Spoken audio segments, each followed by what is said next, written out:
अस्सलाम वालेकुम, welcome back to my new vlog. आज की व्लॉग में हम कवर करेंगे tourist places in Hunza. Let's see हम कहाँ कहाँ जाते हैं और कौन कौन से स्पॉट्स कवर करेंगे।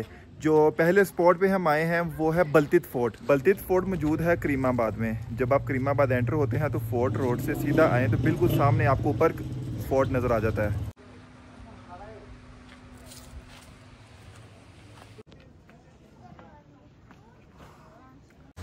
अच्छा, इन इलाकों में जितने भी फोर्ट्स होते हैं, जैसे यहाँ पे बल्तित फोर्ट है, अलतित फोर्ट है, या उसके अलावा स्कर्दू में है और खपलू में है, ये फोर्ट हमेशा बनते हैं ऊंचे मुकाम पे, ताकि जो उस वक्त के राजा थे वो नीचे सारी राया को इजीली देख सकें।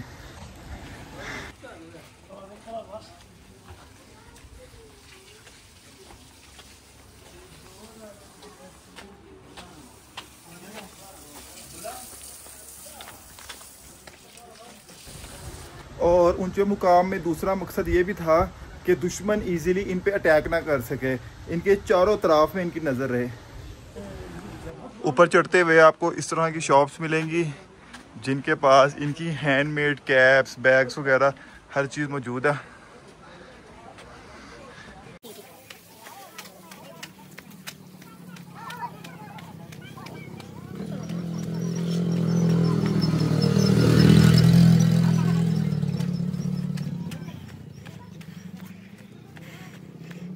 अगर टिकट की बात करूं तो बच्चों की टिकट जो 6 साल से लेकर 12 साल तक की है उनकी 100 रुपये टिकट है, बड़ों की 600 है और फॉरेनर्स की है 2000।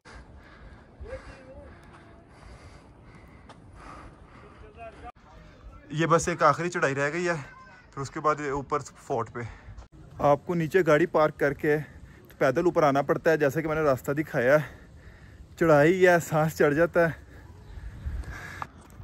फाइनली हम लोग ऊपर पहुंच गए हैं। 20 से 25 मिनट लगे हैं, चढ़ाई काफ़ी ज़्यादा थी। ये देखें,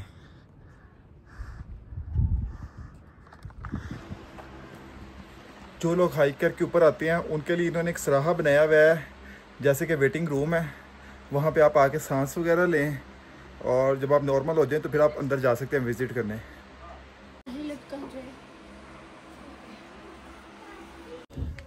हम अंदर आ चुके हैं बल्तित फोर्ट के और हमारे साथ मौजूद हैं सुल्तान भाई, जो हमें पूरे टूर में गाइड करेंगे। चलें सुल्तान भाई अंदर। जी सर, इंशाल्लाह आपके टूर कराएंगे और आपका आने का शुक्रिया सर। अस्सलाम वालेकुम, आप सब मेहमानों को वेलकम करते हैं। मेरा नाम सुल्तान है सर, मैं फोर्ट गाइड हूँ। हम आपके टूर कंडक्ट करेंगे प्लीज़। सतह समंदर से तकरीबन आप 8700 फीट पे हैं, 2500 मीटर्स पे हैं। गिलगित बल्तिस्तान में सर हमारे यहाँ पे छोटे छोटे इंडिपेंडेंट स्टेट्स हुआ करते थे। तकरीबन सर 9 रियासतें हुआ करती थी। हर एक रियासत का अपना एक किंगडम था, राजगी का निज़ाम था सर। उसी में से एक हुंजा स्टेट था। अब मेहमान जो है हुंजा वैली में है सर। हुंजा में 2 किले हैं, अलतित एंड बल्तित। एक ही राजा की फैमिलीज ने 2 किलों को बनाया है। Altit means down, Baltit means up sir. जिस किले में आप खड़े हैं सर, ये बल्तित फोर्ट है। 800 साल पुराना किला है। 1945 में यहाँ का जो किंग था, इनका नाम मीर मोहम्मद जमाल खान था। आखिरी हुक्मरान गुजरे हैं जिन्होंने इस किले को 1945 में छोड़ा था। 1945 से लेकर 1990 तक किला खाली रहा। Due to this attention, इसकी हालत काफ़ी ख़राब हुई थी, दीवारों की खस्ती हालत हुई थी। 1990 से 96 तक किले को रेनोवेट किया गया है। इन 6 सालों में किले की रेनोवेशन जो है AKCSP आगा खान कल्चर सर्विस पाकिस्तान ने किले को रेनोवेट किया है। तकरीबन जो लागत आई थी ये $1.5 मिलियन की लागत से इस किले की रेनोवेशन की गई है सर। अब मेहमानों के जो हाथ में टिकट है सर, ये आपका एक डोनेशन है। आप सब मेहमानों का आने का शुक्रिया प्लीज़। बिफोर 1945 हुंजा के जो आवाम थे उस ज़माने में हम लोग टैक्स पेयर थे। एक सच सर कोई करेंसी क्वाइंस नहीं हुआ करती थी। हम लोग गंदम की शक्ल में टैक्स दिया करते थे। मैं आपको दिखाता चलूँ, ये अनाज के ज़खायर है। लोगों से मालियत वसूल किया जाता था अनाज गंदम की शक्ल में। इस किले में इसी तरह के तकरीबन 7 है सर। आपके सामने जो टेबल पे लगे हैं सर, ये मेजरमेंट्स है। लोगों को हिसाब से दिया भी जाता था और उनको हिसाब से लिया भी जाता था। आप इनको एज ए पैमाने भी कह सकते हैं। टूर स्टार्ट करने से पहले आप सब मेहमानों से रिक्वेस्ट है कि दरवाजे छोटे हैं, सर का ख्याल रखना प्लीज़। गिलगित बल्तिस्तान जो हमारा इलाका है सर, ये ड्राई एरिया है। धूप तेज़ पड़ती है तो काफ़ी गर्मी भी होती है सर। दिसंबर जनवरी में अभी भी जो टेम्परेचर है कभी कभार -15-20 तक चली जाती है। तेज़ हवाओं को रोकने के लिए हम लोग इन छतों और दरवाज़ों को छोटा रखा जाता था। दूसरा जो मेजर रीज़न है, खुदा न खास्ता बाहर से कोई हमले की ख़तरा हो तो ज़्यादातर लोग अंदर घुसे हैं। हम रिस्पेक्टिव डोर्स भी कह सकते हैं। बादशाह अंदर बैठा करते थे तो as a local person when I can go inside में अपने आप को एहतराम जुट के सलाम के तौर पर भी जाता जाता है। जेन्युइन जो रीज़न है सर जी, यहाँ पे क्लाइमेट है, वेदर है, इस वजह से हम लोग इन छतों और दरवाज़ों को छोटा रखा जाता था। वर्ड स्टार्ट कर लेते हैं। हर दरवाजे के दो हिस्से रेस्ट हो गए। क्या अंदरूनी दरबार था, आप इसको as a interior assembly hall भी कह सकते हैं। बारिश गर्मी में भी इस हॉल को इस्तेमाल किया करते थे। आपके सामने सर चाइना की बनाई गई करेंसी है, पेपर करेंसी है, चाइना ने इंट्रोड्यूस किया है। ये 1930 से 31 तक की नोट्स है, ये चाइना की करेंसी है सर। साथ में ऊपर जो है डोल्स हैं, म्यूजिक इंस्ट्रूमेंट्स हैं। गिलगित बल्तिस्तान में सर इन 3 इंस्ट्रूमेंट्स मिला के एक ट्यून बजाई जाती है, जो पोलो मैचेस या शादी ब्याह के तकरीबात में हम इसको इस्तेमाल किया करते हैं। आपके सामने सर रशियन गन्स है। उस ज़माने में एज ए डिफेंस हंटिंग के तौर पे भी इन गन्स को इस्तेमाल किया करते थे। ये बारूदी गन्स कहा जाता है। या आपके सामने सर चाइना की बनाई गई कालीन है। हम उस ज़माने में इस रूम को as a royal summer bedroom के तौर पे भी इस रूम को इस्तेमाल किया करते थे। आपके सामने जो कालीन या कारपेट है सर, बाहर राजा के लिए ताख्त पे बिछाई जाती थी। हुंजा का जो हमारा जो ऑफिशियल लैंग्वेज था वो फारसी थी सर। पाकिस्तान में मर्ज होने से पहले हमारा जो ऑफिशियल लैंग्वेज थी सर वो पर्शियन थी। ये तिजारती मुआहदे हैं जो चाइनीज़ और फारसी में लिखी गई है सर। ऊपर जो डिज़ाइन है सर, इस डिज़ाइन को कश्मीरियन डिज़ाइन का सीलिंग कहा जाता है। ब्रिटिश पीरियड में इसको एडिशन किया गया है। आपके फ्रंट पे जो पिक्चर लगे हैं इमाम्स हैं सर। दुनिया भर में जहाँ कहीं भी इस्माइली कम्युनिटी है, इनके स्पिरिचुअल लीडर्स हैं, आगा खान है, मेन डोनर्स हैं सर इस किले की रेनोवेशन के लिए। ये मौजूदा इमाम था सर जो 49 जी सर। स्पेशली जो है आप कह सकते हैं कि दुनिया भर में his highness prince Karim Aga Khan के नाम से मशहूर से 88 की एज में सर 4 फरवरी 2025 को इनकी डेथ हुई है सर। करंट राजा ने दोनों किलों को डोनेट किया था his highness prince Karim Aga Khan को। हिज हाइनेस ने इसको रेनोवेट करके फिर लोकल कम्युनिटी को दे दिया। अभी जो इदारा जो चला रहा है सर, ये ट्रस्ट चला देता है। ये 50वां इमाम बना है सर गिलगित बल्तिस्तान पाकिस्तान में। इनके 2 चीज़ों पे ज़्यादा फोकस है, हेल्थ और एजुकेशन। आखिरी एडिशन की गई है सर बल्तित किले में 1915 से लेके 1930 तक। उस ज़माने में सर किंग्स फैमिली के साथ बाहर भी इंजॉय किया करते थे और नीचे पोलो भी देखा करते थे। ये करंट किंग है, मीर गज़नफर अली खान है, करंट राजा है। गिलगित बल्तिस्तान का एक्स गवर्नर भी रह चुके हैं। साथ में इनकी वाइफ है, उनका बड़ा बेटा है। मीर ऑफ हुंजा की ड्रेसेस हैं, इनकी फैमिलीज की ड्रेसेस सर। किसी खास ओकेजन पे इनको पहनाया जाता था। आप मेहमानों को बताता चलूं कि ये हुंजा स्टेट का फ्लैग था, ब्रिटिश ने बनाया हुआ हुंजा स्टेट का फ्लैग था। चांद सितारा जो है इस्लाम को रिप्रेजेंट करता है। नीचे जो एरो है पावर सिंबल के तौर पे, ये मार्को पोलो शीप है, हम लोग रूश कहते हैं।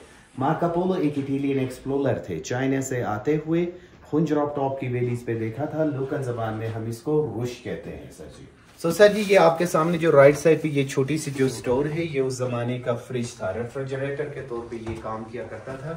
दीवार की बैक साइड पे ग्लेशियर थी, पानी, दूध, मक्खन, दही, जो भी चीज ठंडा रखने के लिए फ्रिज के तौर पे इसको इस्तेमाल किया करते थे। अभी इसकी बैक साइड पे कोई ग्लेशियर नहीं है। क्लाइमेट चेंज, आप इसको ग्लोबल वार्मिंग भी कह सकते हैं। ये मेल्ट होकर तकरीबन 6 किलोमीटर बैक पे चला गया। मैं छत से आपको दिखा दूंगा सर। ये चाइना से लाई गई है। बाकी जितने भी बर्तन है सर, ये हमारी यहाँ के लोकल मेड है। सॉफ्ट स्पून नरम पत्थर से बनाई गई है सर। शुरू में ब्राउन स्पून जिस पाउट में डली हुई है, हाँ छोड़े सर कोई मसला नहीं, जिस पाउट में डली हुई है हम इसको बलोश कहते हैं। आप इसको एज ए प्रेशर कुकर कह सकते हैं। नरम पत्थर से बनाई गई है। ये बॉईल होने में 1.25 घंटा लगता है सर। एक दफ़ा बॉईल होना स्टार्ट हो गया तो इसकी बॉयलनेस विदाउट फायर ये 2 से 2.5 घंटे तक ख़त्म नहीं होती है सर। सामने उस जमाने का तवा था, रोटी पकाई जाती थी। तवे के बिल्कुल ऊपर ही राउंड सर्कल में वुडन स्पून्स हैं। हम यहाँ पे डाउडो कहते हैं नूडल टाइप के सूप के लिए, या स्पेशली हम लोग एप्रिकॉट जूस के लिए भी इस्तेमाल किया करते हैं। तवे के साथ सर नीचे ग्राइंडर्स हैं, गंदम की पिसाई की जाती थी। इनकी बैक साइड पे सर पम्पकिन्स हैं, कद्दू के जग से बाहर चैनल या ग्लेशियर से पानी लाके इन बर्तनों में हम लोग पानी स्टोर किया करते थे। आपके सामने सर मशकीज़ें हैं, हम लोग इनमें लस्सी बनाते थे सर। वुडन जो लंबा है, आज भी घरों में जब लाइट नहीं हो तो हम लोग इसमें लस्सी बनाते हैं। लोकल जबान में हम इसको सगो कहते हैं।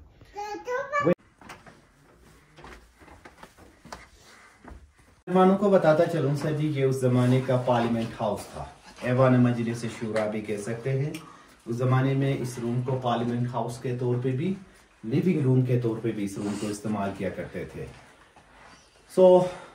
ऐवान मजलिस शूरा भी सर गिलगित बल्तिस्तान का आप कह सकते हैं कि ये ट्रेडिशनली जो है देसी घर भी है, as a TV lounge hall भी कह सकते हैं। गिलगित बल्तिस्तान के जो लोग हैं, आज भी हम 70 से 60% के जो लोग हैं, हम अभी भी नीचे फर्श पे बैठते हैं, फर्श पे सोते हैं sir. In the middle sir यहाँ पे स्पेशली कुकिंग की जाती थी, खाना बनता था, सीटिंग एरियाज था सर, यहाँ पे स्काईलाइट थी। मैं नेक्स्ट किचन में आपको दिखा दूंगा। छत होने की वजह से टेम्परेरी तौर पे इसको क्लोज किया। ये जो स्टेप्स बनाए गए हैं, these are the sleeping area, सोने की जगह थी सर। गम खुशी के मौके पर फैमिलीज को इकट्ठे बिठाने के लिए आज भी हम लोग इसी तरह का एक घर बनाते हैं। इस घर का मेन मकसद जो बनाने का है, ये गर्मियों में ठंडी रहती है सर। जितनी भी बाहर धूप तेज होगी सर, ये इतनी ठंडी रहेगी सर। और मौसम जब बाहर सर्द बारिश बर्फबारी होगी, ये गर्म रहेगा। अल्लाह का एक नेमत है, अल्लाह का एक एहसान है। इस वजह से आज भी हम लोग इसी तरह का एक घर बनाते हैं। आपके सामने जो कालीन है सर, ये बुखारा कारपेट है, उज़्बेकिस्तान में बनी गई है सर। ये तकरीबन 200 साल पुरानी कारपेट है सर। ये सर सामने जो है सर जी, ये उस जमाने का वीट स्टोरेज है जो मैंने आपको बाहर दिखाया था सर। ये आपके सामने सर कश्मीरी डिजाइन की जक्सन ग्लास है। उर्दू में आप इनको समवार कहते हैं, कश्मीर से लाई गई है। 17वीं सेंचुरी से लेके 18वीं सेंचुरी तक। सर का ख्याल रखना मेरे भाईजान, सर का ख्याल रखना प्लीज। पानी का विंटर बेडरूम, आप इसको एज अ विंटर किचन भी कह सकते हैं। यहाँ पे स्पेशली कुकिंग की जाती थी, खाना बनता था सर। रूम टेम्परेचर भी गर्म रहता था। आपके सामने सर बेबी कॉट है, हम लोग गोरा कहते हैं। 1 साल तक बच्चों के लिए आज भी घरों में हम इसको इस्तेमाल किया करते हैं। इस पे स्पेशली कुरानी आयात भी लिखी जाती हैं किसी की नजरी से बचने के लिए। आपके सामने सर 2 कुरान पाक हैं, एक 300 साल पुराने कुरान पाक हैं, ये 200 साल पुराने कुरान पाक हैं जो हाथ से लिखी गई है सर। वुडन प्लेट्स हैं, उस जमाने में लोग इकट्ठे खाने के लिए इन बर्तनों को इस्तेमाल किया करते थे। इसके नीचे वुडन संदूक है जिसमें आटा गंदम रखी जाती थी। उस जमाने में इस रूम को एज अ विंटर किचन, आप इसको एज ए विंटर बेडरूम के तौर पे भी इस रूम को इसको एज अ वॉश टावर भी कह सकते हैं। आपके सामने सर गिलगित बल्तिस्तान के लोकल ट्रेडिशनल ड्रेसेस है। ये हमारे गिलगित बल्तिस्तान के ट्रेडिशनल ड्रेसेस है। ये दरमियान में जो है फीमेल ड्रेस है, ये फीमेल ड्रेस है सर। ये फीमेल ड्रेस में देखें तो ये ड्राई फ्लावर्स लगे हुए हैं। हम लोग लोकल जबान में इनको जुरू कहते हैं, आप उर्दू में इसको लोन कह सकते हैं। उस जमाने में सर पेन किलर, पेनाडोल के तौर पे भी इसको इस्तेमाल किया जाता था, या स्पेशली उस जमाने में एज अ परफ्यूम के तौर पे भी इसको इस्तेमाल किया करते थे। आपके सामने जो वाइट ड्रेस है, हम लोग इसको शुखा कहते हैं। गिलगित बल्तिस्तान में आज भी हम लोग शादी ब्याह के तकरीबात में इसको पहनते हैं। इसका साइज लंबा होने का जो मकसद है सर, उस जमाने में जब लोग सफर करते थे तो रजाई के तौर पे भी इसको इस्तेमाल किया करते थे सर। ये चाइना का बनाया गया सिल्क है सर, वेलवेट कहते हैं। गिलगित बल्तिस्तान में आज भी हमारे यहाँ पे एक सकाफती रक्स है, हम लोग तलवार डांस में भी इसको इस्तेमाल किया करते हैं। Some villages they use in marriage occasion also sir. आप सबसे रिक्वेस्ट है, आगे दरवाजा बहुत छोटा है, सर का ख्याल रखना प्लीज।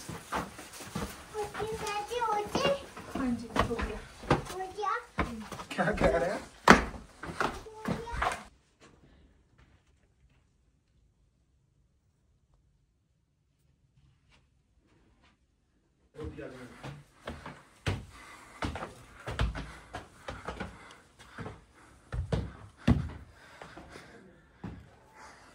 भी कह सकते हैं। उस ज़माने में यहाँ पे सर बादशाह बैठा करते थे। नीचे फ्लोर पे सर यहाँ पे मिनिस्टर बैठा करते थे, फैसले किया करते थे सर। और यहाँ से नीचे पोलो भी देखा करते थे सर। पोलो का? जी सर। पोलो कौन थी? आपकी भी गाड़ी खड़ी हो सर, ये नीचे ग्राउंड में जो खड़ी है ना सर, बिफोर 1974 सर, ये वाइट ब्लैक जो गाड़ियाँ खड़ी हैं बिफोर 1974 ये बहुत बड़ा पोलो ग्राउंड था। यहाँ से नीचे पोलो भी देखा करते थे, वही भी इंजॉय किया करते थे। आपके सामने सर राकापोशी है, दुनिया की 27वीं नंबर की चोटी है। पाकिस्तान में इसकी 12वीं नंबर है, 7,788 मीटर्स पे है सर। दरमियान में दीरान पीक है 7,200 मीटर्स पे। लेफ्ट पे जो है सर जी गोल्डन पीक है। ये आपके सामने सर उल्तर ग्लेशियर्स है। नीचे किचन में मैंने आपको जो फ्रिज के तौर पे जो दिखा रहा था सर, यही ग्लेशियर थी जो इस दीवार के साथ कनेक्टेड था। जी सर, हम अब उतर रहे हैं वापसी की तरफ। ये रास्ते चेक कर लें और रास्तों के साथ साथ आपको ये दिखाते हैं खूबसूरत दरिया, और दरिया के ऊपर ये देखें ग्लेशियर। वापसी पे उतरते हुए हमें नज़र आ गए शतूत, और पापा और अब्दुल्ला ने शिकार शुरू कर दिए। ये हमने शतूत उतारे हैं यहाँ से। उम्मीद करता हूँ आपको ये वीडियो पसंद आई होगी। चैनल को सब्सक्राइब कर दें, वीडियो को लाइक कर दें। आपसे मुलाकात होगी इंशाल्लाह नेक्स्ट व्लॉग में। अल्लाह हाफिज़।